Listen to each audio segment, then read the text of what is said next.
आपने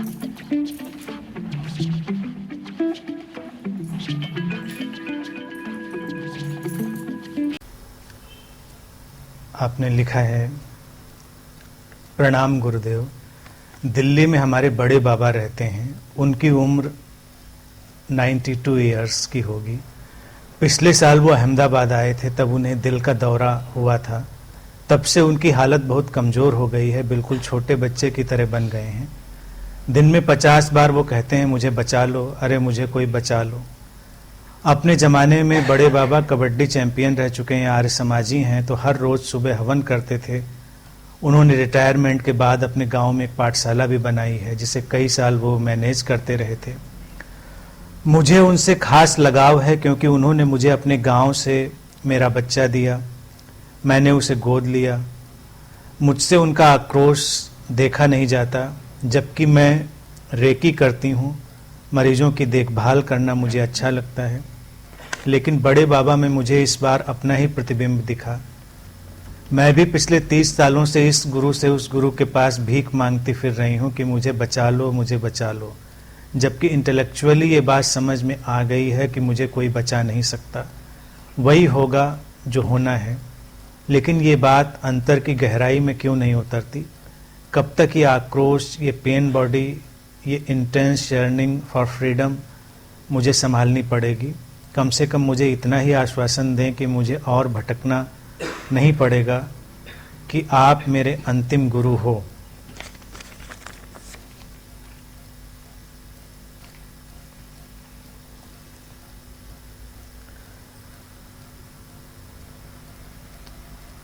काश ऐसा हो।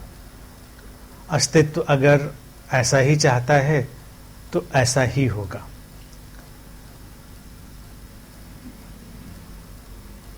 दर्द का हद से बढ़ जाना है दवा हो जाना। दर्द को बढ़ने देना भी जरूरी है, वो बढ़ता है तो फिर वो दवा भी बनता है। बात को इंटेलेक्चुअली समझना भी बहुत फॉर्चुनेट है, इसीलिए इंटेलेक्चुअल अंडरस्टैंडिंग को कभी अंडर एस्टिमेट करके नहीं देखना चाहिए। कुछ लोगों को बात समझ में इंटेलेक्चुअली ही नहीं आती, वो भले कितने ही इंटेलेक्चुअल क्यों ना दिखते हों। तो इंटेलेक्चुअल और टोटल अंडरस्टैंडिंग के बीच बहुत बारीक सा फासला है, बहुत झीना पर्दा है, और वो अस्तित्व की करुणा पर निर्भर है कि कब वो पर्दा हटे और इंटेलेक्चुअल अंडरस्टैंडिंग टोटल अंडरस्टैंडिंग बने। पहली बात तो यह है कि हम टोटल अंडरस्टैंडिंग चाहते ही नहीं। आमतौर से लोगों की समस्या ये है, और यहां वही होता है जो हम चाहते हैं। तो अगर ये भाव अंदर पड़ा है कि टोटल अंडरस्टैंडिंग चाहिए, तो फिर वो आएगी। और उसके लिए क्या करना है? कुछ नहीं करना है, आपको प्रतीक्षा करनी है और अपने भाव की इंटेंसिटी में उतरना है, जो कि शायद प्रश्न से रिफ्लेक्ट होता है, क्वेश्चन से, कि उतरा जा रहा है। फिर ये जो पुकार होती है कि मुझे बचा लीजिए, ये किसी भी तल पर हो, किसी भी तल पर हो, होती तो मीनिंगलेस ही है। क्योंकि जो बचने जैसा है वो बचेगा, वो ऑलरेडी बचाया हुआ है, उसमें कोई कुछ कर नहीं सकता। और जो नहीं बचेगा उसके लिए कोई आश्वासन भी नहीं दे सकता, कोई प्रॉमिस भी नहीं कर सकता। अंडरस्टैंडिंग ये होनी चाहिए कि जो जा रहा है उसको जाने दें, और जब हम जो जा रहा है उसको जाने देने की क्षमता रखेंगे तो जो आ रहा है वो आएगा भी। हमारी बॉडी विजडम में ये बात हमेशा के लिए रिकॉर्ड है। हमारा शरीर इसको जानता है, हमारे मन को भी जानना है। शरीर हमारा जानता है कि हमारी सेल्स मरती हैं और पैदा होती हैं। अगर हम ये सोचें कि सेल्स को मरने देना नहीं है, तो नई सेल्स आएंगी नहीं, जीवन आगे नहीं बढ़ेगा और जीवन खत्म हो जाएगा। जब प्रोग्रामिंग में ये क्राई किसी के आती है, फियर की नहीं मुझे बचना है, तो वही सेल्स कैंसरस सेल्स में कन्वर्ट हो जाती। कैंसर सेल वो है जिसके डेथ की प्रोग्रामिंग खत्म हो गई है। हर सेल की एक प्रोग्रामिंग होती है, बनना और मिट जाना, और फिर उसके पीछे से नई सेल का आ जाना। तो जिनको हम कैंसर सेल्स कहते हैं, उनकी ग्रोथ मल्टीप्लाई होती रहती है, क्योंकि वो मरती नहीं, वो अमर होना चाहती हैं। तो जब भी कोई व्यक्ति अमर होना चाहेगा, मिटना नहीं चाहेगा, वो या तो फिजियोलॉजिकल कैंसर का शिकार हो जाएगा, मेंटल कैंसर का शिकार हो जाएगा, स्पिरिचुअल कैंसर का शिकार हो जाएगा, वो टाइप वही है। तो इसलिए उसको एक्सेप्ट कर लेना और उसको जाने देना।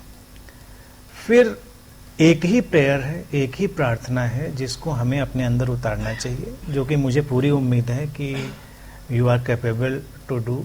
अस्तित्व में आस्था रखना, किसी व्यक्ति में नहीं, किसी सत्ता में नहीं। व्यक्ति में आती है तो कोई बुराई नहीं, क्योंकि व्यक्ति भी अस्तित्व का ही प्रतिनिधित्व करता है, प्रतिबिंब उसका ही होता है, लेकिन मुख्यतः उस टोटलिटी में कि उसने जब अभी तक संभाला है तो आगे भी संभालेगा। अस्तित्व हमको संभालता है, और अगर हमको किसी भी तल पर डिसॉल्व होना है तो होना है, तो ये भी उस व्यवस्था का ही हिस्सा है। इस अंडरस्टैंडिंग के साथ मुझे लगता है आप अपने बड़े बाबा के साथ भी बैठिए, और जब आप अपनी एक्सेप्टेंस में बैठेंगे तो हो सकता है वो इन्फेक्शन उनको भी पकड़े, और वो इन्फेक्शन जो कहते हैं भावनाएं संक्रामक होती हैं, उनको भी कूल करे, रिलैक्स करे, और जीवन को वो स्वीकार करें अपने, और अगले ट्रांजिशन में वो जाएं। रेकी और इस तरह के जितने भी मसले इनकी आपने बात उठाई है, अच्छे हैं, गुड, वेरी गुड, लेकिन कोई किसी को हील करता नहीं है। हीलिंग घटती है, चूंकि हीलिंग घटनी होती है तो किसी न किसी को माध्यम बनना होता है, तो वो रेकी के माध्यम से या किसी और माध्यम से, पानी पीने के माध्यम से या किसी भी माध्यम से वो बनेगा, because that has to happen. इसलिए कभी उसका किसी को नहीं लेना चाहिए कि हाँ नहीं मैंने तो रेकी करी और देखिए हो गया, मुझे करना चाहिए। तमाम साइकिक हीलर्स इस चीज़ का शिकार रहते हैं कि मैं करता हूँ, जब खुद पढ़ते हैं उस मुश्किल में तो नहीं कर पाते हैं, तो फिर क्या होता है, हमको प्रिटेंशन करना पड़ता है कि हुआ। अगर वो ठीक होने की किसी की कंडीशन होती है तो एग्जिस्टेंस में कुछ मीडियम बनते हैं, उस मीडियम में ये गेम भी है, तो उसको भी बहुत प्लेफुल्ली करना चाहिए, बहुत ही सहजता से। उसको हम कंट्रोल कर लेंगे किसी चीज़ को, बिल्कुल भी कंट्रोल नहीं करेंगे। और जो हीलर कई बार नेचुरली बहुत अच्छा होता है, उसके अंदर एक गुण होता है उसकी शांति का। वो शांत है, ठहरा हुआ है, जो भी उसके पास आता है शांत हो जाता है। फिर वो चाहे कुछ भी करे, हाथ घुमाए या घुमाए, उल्टा घुमाए, सीधा घुमाए, इससे कोई फर्क नहीं पड़ता। इसलिए उस गेम में रहना चाहे तो रहें, ना रहना चाहे तो ना रहें। मैं उसको किसी भी एंगल से नहीं पकड़ता हूँ। बात समझें। अब कोई मुझसे पूछे क्या रेकी में कुछ नहीं होता, तो मेरा ये कहना है कि उतना ही होता है जितना पानी पीना। You believe so it happens. आप विश्वास करते हैं, होता है। कई लोग तो पानी पी के ही ठीक हो जाते हैं।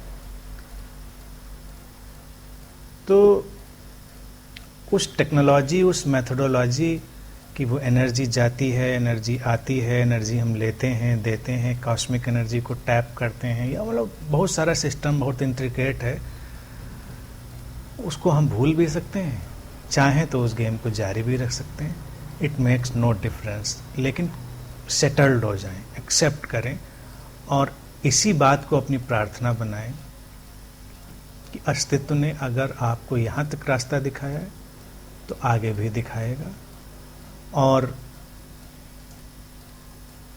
इंटेलेक्चुअल अंडरस्टैंडिंग, टोटल अंडरस्टैंडिंग बने, इसके लिए हम प्रतीक्षा करने के लिए तैयार हैं, हम वेट करने के लिए तैयार हैं, कोई दिक्कत। तो आपकी क्राई भी विदा हो जाएगी, और फिर नेचर मैनिफेस्ट करेगी गुरु को। जिसको देखिए, पुरानी कहावत है जो कहते हैं ना कि गुरु प्रकट होता है। इसको भी अलग अलग ढंग से लोग मैनिपुलेट करते हैं, लेकिन वो गुरु मैनिपुलेट होता है जब आप गुरु की तलाश नहीं कर रहे हैं, लेकिन आपकी इंटेंसिटी, आपकी जो चाहत है वो बहुत प्रबल हो गई है, तो कोई आएगा ऐसा। वो अनंत श्री भी हो सकते हैं, वो नहीं भी हो सकते हैं, कोई भी हो सकता है। तो इस बात पर मैं कुछ नहीं कहूँगा, बस अस्तित्व जो लाए उसको आप ग्रेसफुल्ली एक्सेप्ट करिए और ठहरिए पूरे आत्मबल से, कॉन्फिडेंस से।